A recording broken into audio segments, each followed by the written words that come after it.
অনুরোধ রইল সবাই ভিডিওটা দেখে যাবেন। স্বামী বিদেশে যাওয়ার আগে তার স্ত্রীকে বলে গেল, আমি বিদেশ থেকে না আসা পর্যন্ত তুমি বাড়ি থেকে বের হবে না। স্ত্রী বলল, ওকে, বের হব না। তার কয়েকদিন পরেই তার বাবা খুব অসুস্থ। কিন্তু কয়েকদিন পরে তার স্ত্রীর কাছে খবর এলো তার বাবা অনেক অসুস্থ, কিন্তু তিনি দেখতে যায়নি। কয়েকদিন পর আবার খবর আসলো তার বাবা মারা গেছে, কিন্তু তিনি তখনও তার বাবাকে দেখতে যায়নি। তার বাবা মারা যাওয়ার কিছুদিন পর তার স্বামী বাড়িতে আসলো। স্ত্রী তার স্বামীকে সবকিছুই খুলে বলল এবং স্বামীকে নিয়ে এবার সে তার বাবার বাড়ি গেল।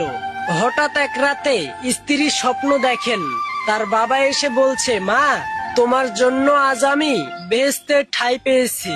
আমি এখানে বেশ সুখেই আছি।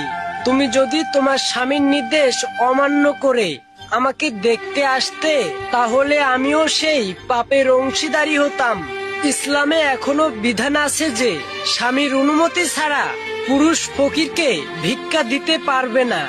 অথচ এখন কিছু সংখ্যক স্ত্রী আছে স্বামীকে না জানিয়ে স্বামীর সম্পদ ভোগ করবে, বিলাসিতা করে চলবে। আবার স্বামীর অবাধ্য হয়ে যখন যেটা ইচ্ছা সেইটা করে বেড়াবে, যখন যেখানে ইচ্ছা সেইখানে